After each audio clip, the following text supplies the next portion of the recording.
এবার আবহাওয়ার খবরের দিকে নজর রাখি। দক্ষিণবঙ্গে এখনো শীতের আমেজ, বৃষ্টির পর ফের হালকা উত্তরে হাওয়া। দক্ষিণবঙ্গে সামান্য নামলো পারদ। রাত এবং ভোরে শীতের আমেজ, তবে দুপুরে গরম। আজ কলকাতার সর্বনিম্ন তাপমাত্রা 18 ডিগ্রিতে। বৃষ্টির পর হালকা উত্তরে হাওয়া রয়েছে, যে কারণে দক্ষিণবঙ্গে সামান্য নামলো পারদ। রাত এবং ভোরে শীতের আমেজ, তবে দুপুরে গরম। আজ কলকাতার সর্বনিম্ন তাপমাত্রা 18 ডিগ্রিতে। আমাদের সঙ্গে রয়েছেন প্রতিনিধি বিশ্বজিৎ সাহা। বিশ্বজিৎ, এইরকমই শীতের আমেজ আর কতদিন থাকবে দক্ষিণবঙ্গে, কি বলছে হাওয়া অফিস?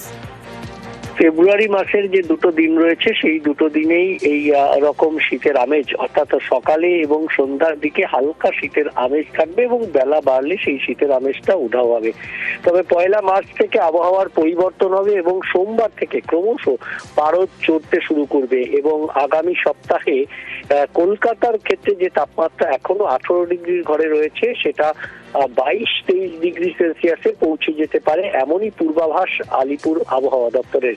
এবং সর্বোচ্চ তাপমাত্রাও পাশাপাশি বাড়বে এবং সর্বোচ্চ তাপমাত্রা 32-33 ডিগ্রি সেলসিয়াসে পৌঁছে যেতে পারে। অর্থাৎ উষ্ণতার ছোঁয়া মার্চের শুরু থেকেই হবে, এমনটাই জানাচ্ছেন আবহাওয়া বিজ্ঞানীরা। ধন্যবাদ বিশ্বজিৎ। অর্থাৎ দক্ষিণবঙ্গে দোল থেকেই তাপমাত্রা ক্রমশ বাড়বে। এবার নজর রাখি উত্তরবঙ্গের দিকে। উত্তরবঙ্গে আপাতত শুষ্ক আবহাওয়া রয়েছে এবং সেখানে সকাল সন্ধ্যে শীতের আমেজ। ঠিক কিরকম পরিস্থিতি সেখানে? আমাদের সঙ্গে পার্থ রয়েছেন। পার্থ, একেবারে তাই। দেখো, সকাল এবং সন্ধ্যার রুটিন করে কিন্তু ঠান্ডা থাকছে গোটা উত্তরবঙ্গে, পাহাড় সমতল সর্বত্র।